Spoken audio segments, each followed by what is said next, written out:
So today we will have another topic in Fundamental of Agriculture Extension Education. The topic is about the post-independent era for development program. In the previous lecture, we have already learned about the pre-independent era and their development program.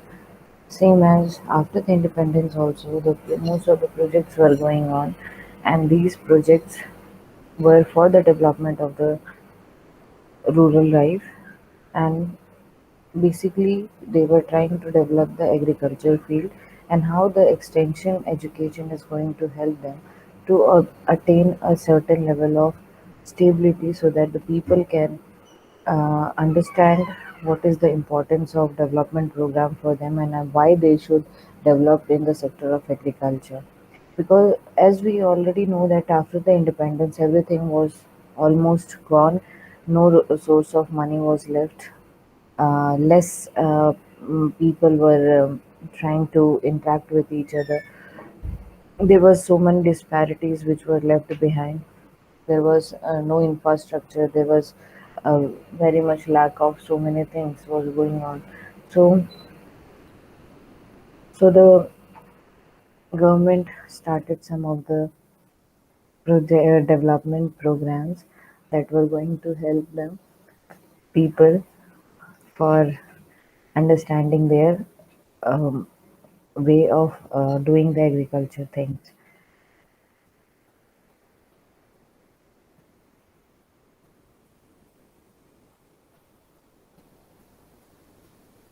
Okay.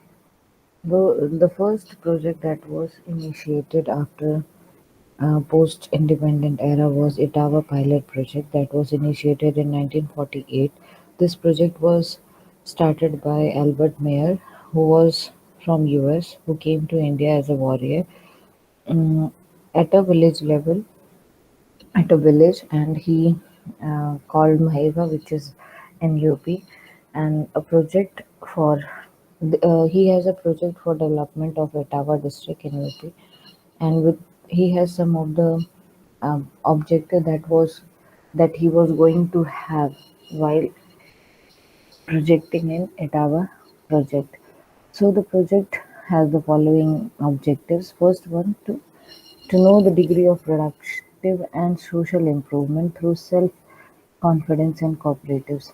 So the thing is, like after the independence, many of because um, before the independence, many of the people were tortured with so many reasons, for so many reasons, so that and because of these reasons, because of these tortures, the self-confidence of the people were almost gone.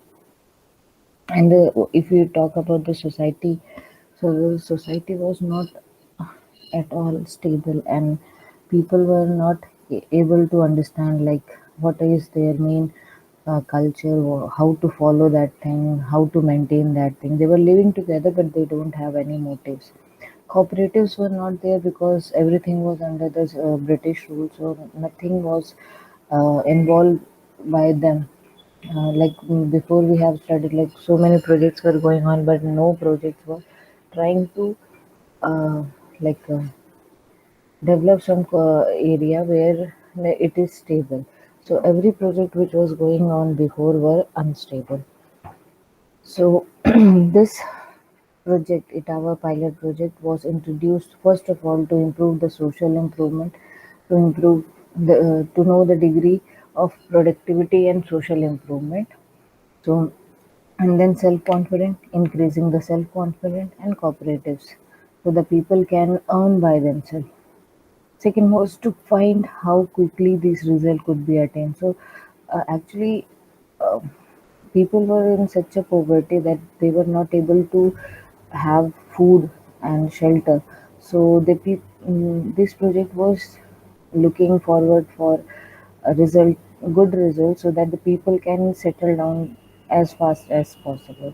To know whether the results remain permanent even after the special pressure is withdrawn. So even like when we put some of the new technologies or new ideas in front of the people they don't react immediately.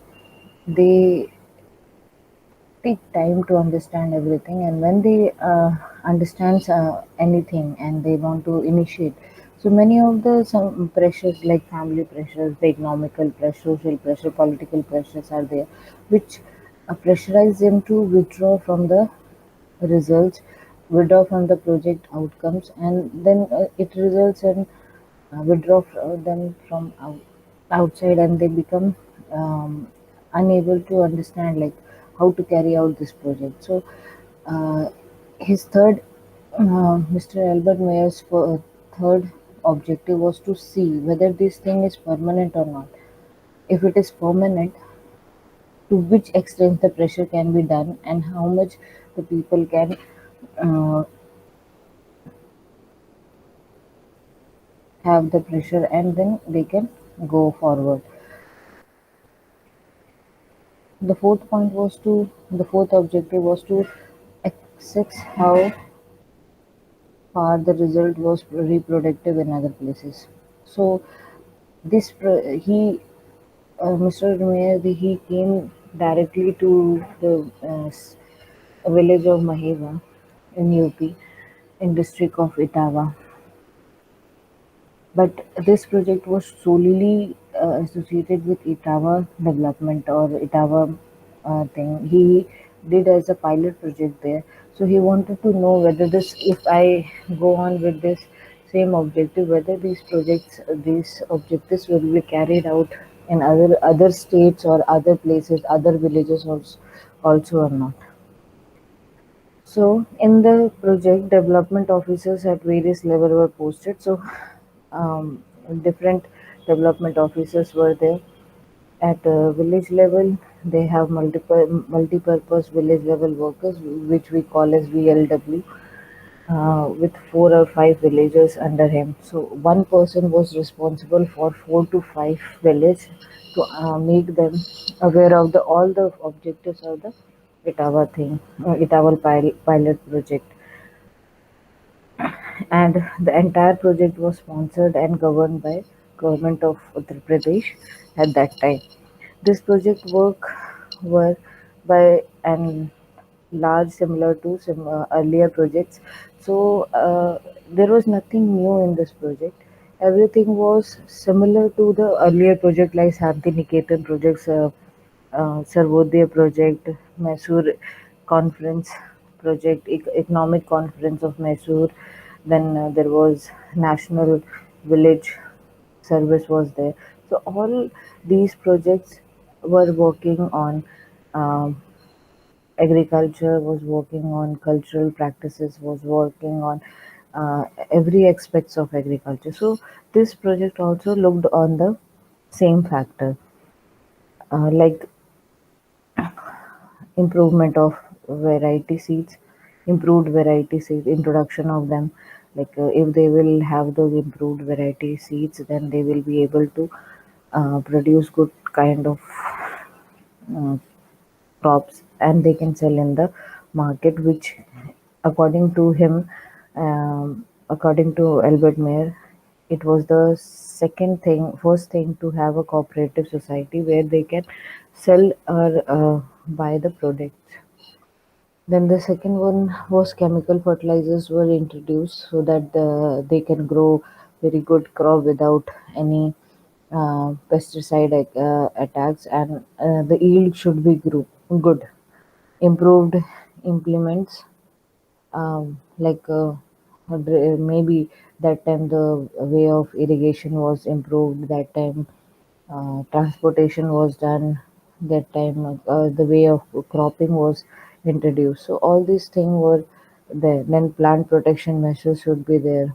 Then horticulture development was also there.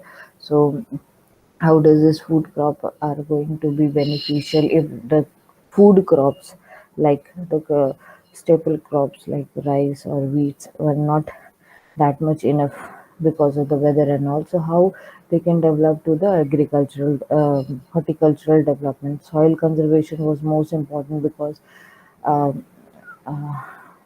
people were not aware that the fertility of the soil can be um, taken away through air and water.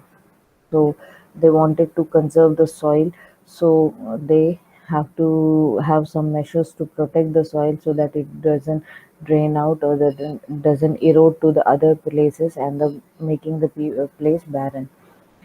Improved cultural practices was there, like whatever the culture was there, how to introduce that culture to the agriculture, relating to agriculture and their own development. uh, there were projects in animal husbandry also. Before, what happened, like projects were not that much good. They were looking at the agriculture perspectives, but not all over the agriculture perspectives. Like animal husbandry is one of the factor which is very important in in agriculture. So animal husbandry was also introduced. Cooperatives credit provisions were done. Then marketing, they worked on marketing also. Then supply also, where to supply, what type of food, improvement of routes, uh, to make market good, to have cooperative connections with the farmers. So they need to have some other improvements also, like road transportation should be there. So for that good transportation, they should have good roads. Then water supply was there. Then if water supply is not good, then maybe the crop uh, production or the anything related to crop water will be not able to be good. Like for water supply is very much necessary for the fishery also, decrease fisheries and aqua uh, things also. But that time maybe the water shortage was seen as a problem, and they wanted to improve that thing. Then drainage system was also there. If there is excess rain or something, then how to conserve the water, how to drain out the excess water. All these were also involved in this. There were adult literacy program also.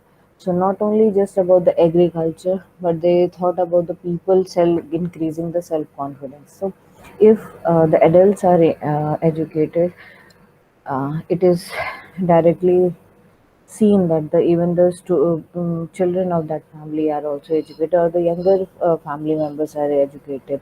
So this project people, they try to educate the adult first, so that they can improve the literacy rate, so that the people can be known, they can read and write, and they can understand what is going on.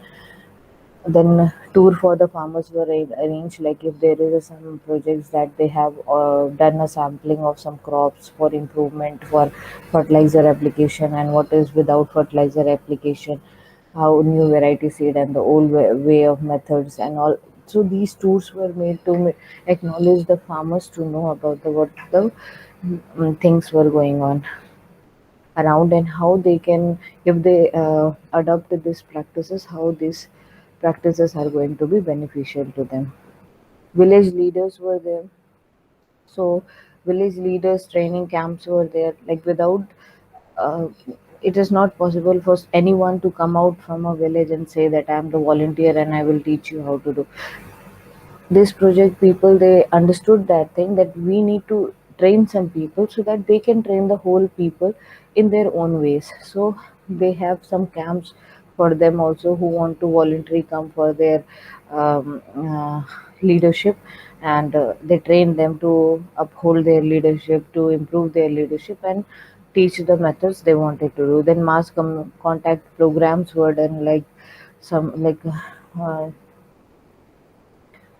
radio programs were done, some lectures were done, there was some rallies were done, then farm melas were done, so that the people can understand like how this project is going to benefit to them.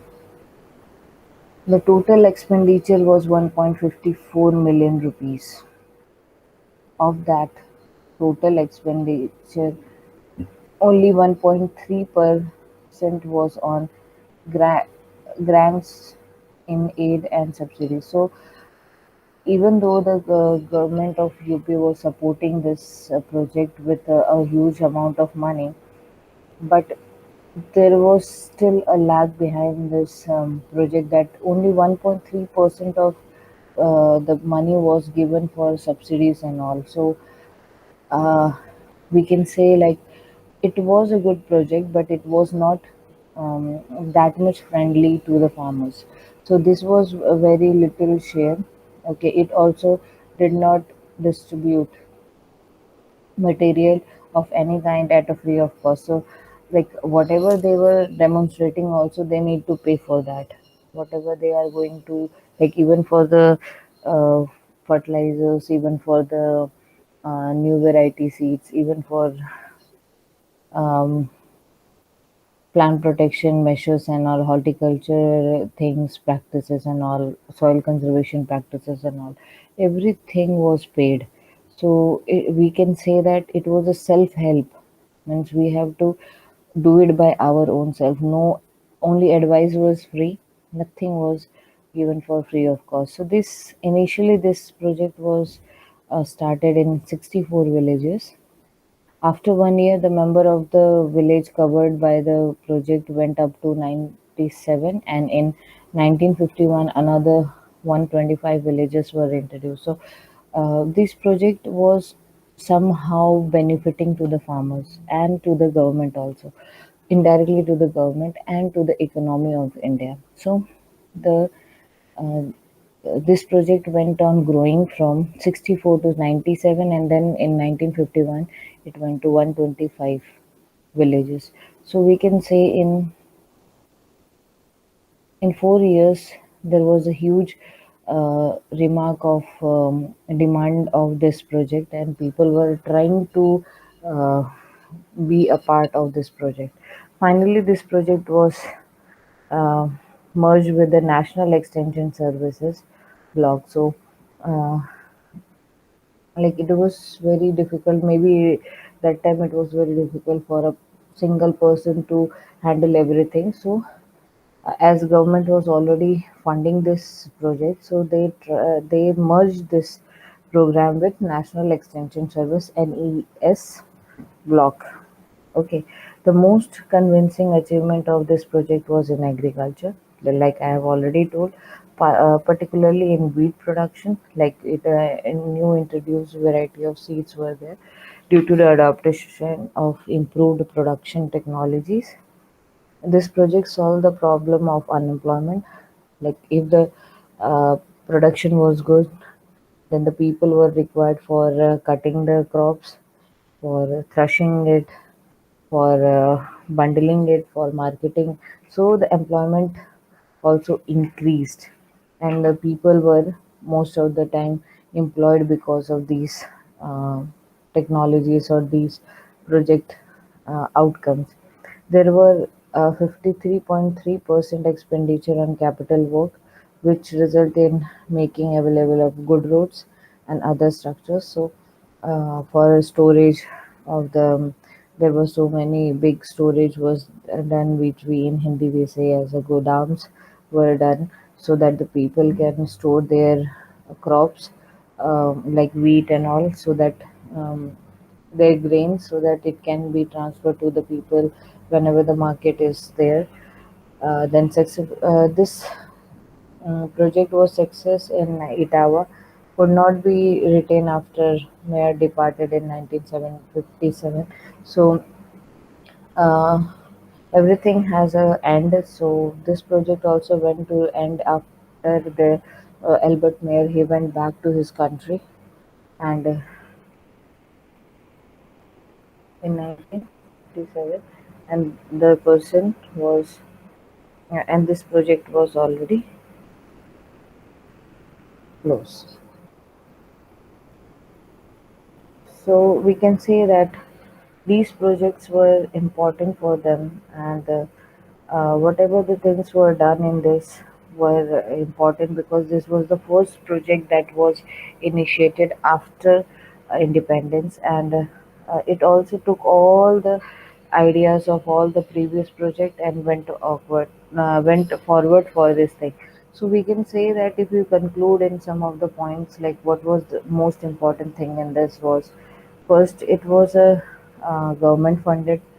Second, second, it was very much needed by the people to understand where they are and to build the self confidence. Then after working on the same thing, whether this same project will be working on the other parameters also or not. So in and then they introduced the national extension services, which were very good to them, and they made a platform for employment for many of the people. If they don't, if they are not working as a farmer, then they should have another ways of things to do. Okay. So in the next chapter, we will have another project which was introduced and after the post-independent era, and how that project was good for the development of the people. Thank you.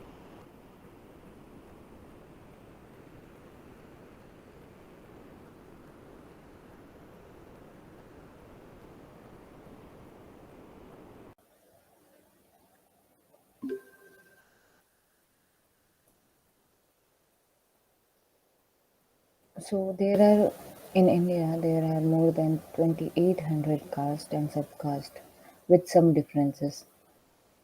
So if we talk about the correct definition of caste, so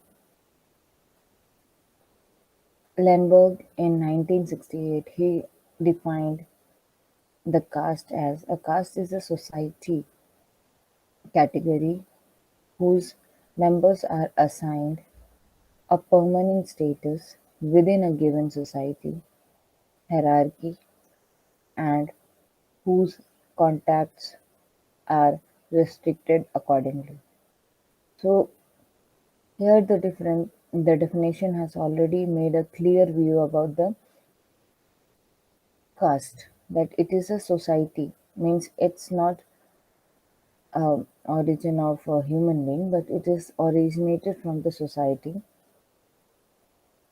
whose members, means it have a rule and regulation, like they have a memberships and all. So those who are in that society, they are assigned with a permanent status within a given society. Okay, permanent status here means if they are living, if they are called as fishermen, then they are permanently they are fishermen forever. Okay, and within a given society hierarchy, or even in that also, even the permanent status, they have some hierarchy in that, and whose con- contacts are restricted accordingly. So, according to their permanent status, according to their status in the society hierarchy, they have some contact, and there are some restricted rules and regulations which restrict them to mingle with other hierarchy, other society hierarchy people. A.G. Green has also given us definition to caste. That is, caste is a system of stratification in which mobility up and down the status ladder, at least ideally, may or not occur. So A.G. Green said, like it is a stratification, division in the society, which which is not permanent, and people can uh,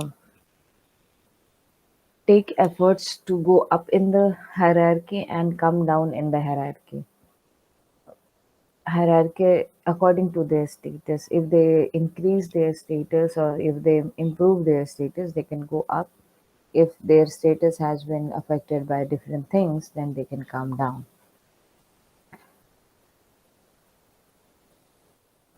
Then classification of status, caste, according to Varna, means according to the color, they have divided in India. They have divided into four categories, that are Brahmins, Kshatriyas, Vaishyas, and Sudras. According to Jati, means the species or kind of anything. They are divided into four categories. The first one is a region or a local sub classification, including a more complex system consisting of hundred or even thousands of castes and subcastes. Its hierarchy is more local classified that varies from region to region. So, if you talk about the history of the caste, the Varnas classification is roughly 300 years, 3000 years ago. So, the Varnas, according to the color classification, has been divided in 3000 years ago. That means that this is the culture which is followed in India in 3000 years ago. So the caste system stood for different things in different time periods. So it wasn't a constant thing. So it was changing according to the time period, um, according to the rule or according to their jobs or services they provided. Can't say it is misleading the same thing for last 3000 years. In the Vedic period, roughly in 900 to 500 BCs, the caste was in Varna system consisting of only four major divisions. These divisions were not very elaborate or very rigid and not determined by birth. So, as the second point here is second and third point has clearly defined that the caste system was changing according to the time period and it was misleading the same thing for 3000 years. So here, as said, like in Vedic period, the caste system was only of four division and Varnas, according to the color, the caste system was about four division, and these divisions were not elaborated. It was rigid only four, not more than four or not less than four, and it wasn't rigid. Means all the rules and regulation which were followed in that thing were not constant. It could be changed or it can be changed. It would be changed in that time and it wasn't defined by birth. Where are you born? It wasn't a matter of the caste. The movement across the category was possible and common. Okay, so the movement according to the category was possible. Like, for example, 3000 years ago, if you want to know that it was about the um, Rishi Muni time where local people and the Sadhvik people were there. So if some person who is from a local family and tries and prays and tries to devote his life towards the God, towards the nature, then they used to be uh, transferred into some other identity that was from a common person to a sadhvik that we call as a religious person or a priest, and then they can have all the uh, facility of that particular uh, caste in that time. So this is an example, normal example. If you talk about the kingship, if a king has a minister and his minister's boy is a person who is in the um, army or the chief of the army, like Senapati, then he was not a Kshatriya or the minister was not of the upper caste like Brahmin. So, in one family, it become like there are different people belonging to different castes. Like father is from the higher caste, the son may be from the Kshatriya caste, like that. So in Vedic period, this thing was not rigid, means it was not fixed that this person is going to be belonging to this thing. Or you are born in a Pandit family, so you will be called as a Pandit. Or if you are born in a Brahmin family, so you will be called as a Brahmin. But this connotation changed after the Vedic period. These things became rigid, and it was determined by the birth. Membership in the caste includes strict regulations. Like if you are following this, you have to follow this without questioning the society system. Okay, caste membership also. involves rules about food and food sharing, to whom they need to share, to whom they give to the share to of the food, uh, which type of people, how to eat, and what type of food you should consume. So, caste involves a system consisting of many castes arranged in a hierarchy and rank and status. So, in a particular caste, there are also a different subcaste or some order they have made through which they were signifying the person's status in the society. They have subdivisions within themselves. It wasn't like only if it was like before Vedic period, it was fixed like four division only. But in the post Vedic, in one particular division, it started to have subdivisions, and in subdivisions also, they have many subdivisions.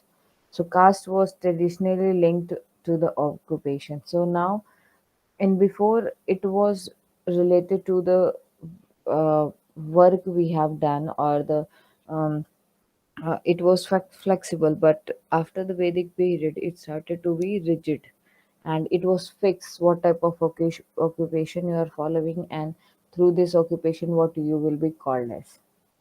Then caste in present. So this was about the history. Now we move on to the present. What does in the caste system in the present society means? So, sociologist and social anthropologist coined many new concepts to try and understand the process of change. They came up with two common terms that was used so often. One was Sanskritization and second was dominant caste. So, um, like in the modern present time, there these society has been defined or being elaborated or segregated into different things, and uh, but still people have made that much effort to uplift their status and uh, have a equilibrium, a balance between the higher caste and the lower caste, and they became uh, like equal in front of each other. So many scientists were studying all this, the process of change that was coming up. So they came up with two particular terms. The first one was Sanskritization, and the second was word dominant caste. So what does the Sanskritization means? So, if you talk about the Sanskritization, it refers to a process where by member of a caste attempt to raise their own social status. So, they saw like some members they don't want to fall in the category of the caste which was given to them by birth. So they started to have some modification in their work, in their occupation, in their way of living, in their behavior, in their wearing style, so that they can raise their status to the another caste hierarchy. By adopting even what then how they wanted to change their status is by adopting the rituals, domestic and social practices of the higher societies. So mainly they wanted to compare themselves, or they wanted to make themselves equal to Brahmins and Kshatriyas. So they adopted some of the practices that was followed by the Brahmins or by the Kshatriyas in that in the hierarchy of the society, to uplift their status in the society. So the practices adopted was mainly what were the common practices that was adopted from these two major caste, the Brahmins and the Kshatriyas, were the vegetarianism, only eating plants and animals, not going on to the killing of the any life. Okay, wearing of the sacred thread that most of the Brahmins they wear, performance of the specific prayer for a specific occasion and all, like for that they have some particular prayers and rituals. For birth they have, for mundans and all, for namkar and chatis and all that there. If you talk about marriage, they have some prayers and all, to make the even to inauguration of the house also they have some rituals and prayers. So these were all things they adopted from the higher caste to make themselves equal to the higher caste and make their status uplifted. So this was what Sanskritization means. Their Sanskriti was means the caste that the people, the group of the people that they were having. These people were trying to adopt the Sanskritis of these two higher castes and wanted to become equal to them. Then, what about the dominant caste? The second was about the dominant caste. At present, these two things are going on. The second one is dominant caste. So, what does the dominant caste means? It refers to those castes which has a large population as was granted land rights. These were the population those who were involved in the management of agricultural land but were not the cultivators. Okay. They used to hire the labor from the lower caste and the untouchable caste for the leveling and tending of the land. So dominant, by the word it means to rule over. So like in Sanskritization we studied about there were some people who adopted some rituals from the higher caste to become or to become almost equal to the higher caste. So same, there were some dominant caste also. They also came up. They were people with the land right, but they were not directly involved in like landlord work. They were people who was like munshi, like yadavs, like we can say a mediator that they were trying to become. So they used to have laborers from the lower caste. Lower caste are sudras and vaishyas. And untouchable people means in that also there are so many subcaste and all. So untouchable people were there, and they were making the making this labor to level the land so that they can produce good agriculture food. Once they get land right, they requires considerable economic power. So once they get some land rights, they become automatically powerful and they try to hire people from the lower caste and become like a and act like a boss or a supervisor.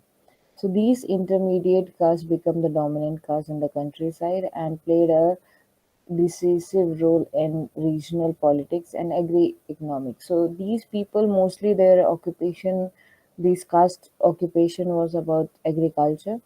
So these people they started taking part in the regional political things and they try to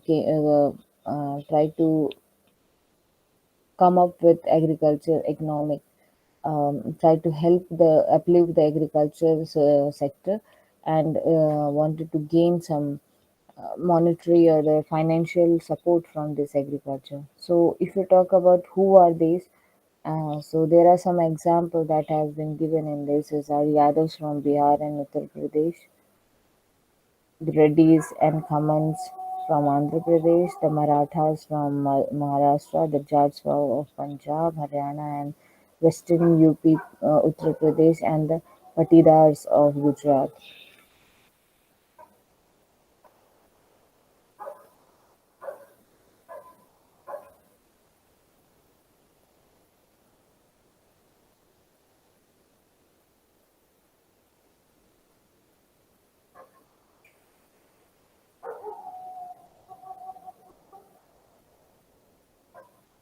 So the second factors in the social institution is about the tribes. So what does a tribe mean? Tribes is a modern term for communities that are very old, being among the oldest in habitations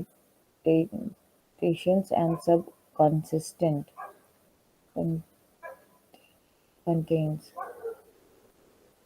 Tribe in India has generally been defined in terms of what they are, they were not.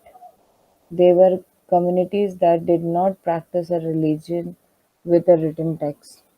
Okay, so here tribes modern thing has been divided. It is a very older than the people who started to do the caste system. I think so. But in India, the caste is always sorry, the tribe is not always defined in the way of religion, way of what they are defined as. Okay, so they what they actually look is not from what their origin or their culture is. So they don't follow any religion that has a written text. They do not have a status or political form of normal kind. They do not sha- shape sharp class division. So they do not have sharp class division like this is what Brahmins are, this is what Kshatriyas are, this is not Vaishyas are, this is not Sudras are. So this they don't have this kind of class division in them.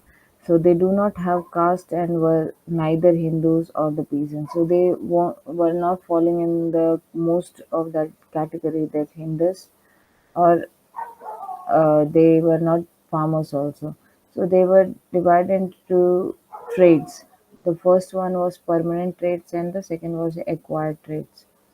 So the permanent trades, if you talk about the permanent trades in India, so there are 85% of the tribal population living in middle India, stretching from Gujarat and Rajasthan in the west to West Bengal and Odisha in the east, with mm, Madhya Pradesh, Jharkhand, Chhattisgarh, and part of Maharashtra and Andhra Pradesh.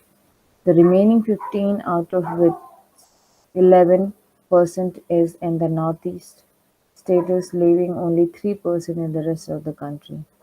So if we look at the share of the tribes in the state population, the northeast has the highest concentration. The ecological habitat covers include hills, mountain, rural plain, urban industry area.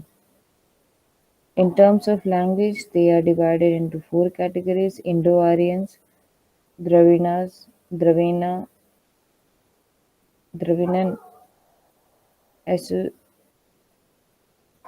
Asserti, Tibeto-Burman. In terms of size, the biggest tribe are the Gondas, Bhil, Bodas, and Mundas. According to Census 2011, it is 88.6% of the population, or about 104 million tribe people are there in India. If you talk about the acquired tribes, there are they are classified into two main category: mode of living and extent of incorporative into Hindu society, a combination of two. Their mode of living of these tribes depending upon the uh, occupation they perform, like fishermen, food gatherers, hunters, shift agriculture. Doing shift agriculture, they were peasants, plantation, and industrial workers.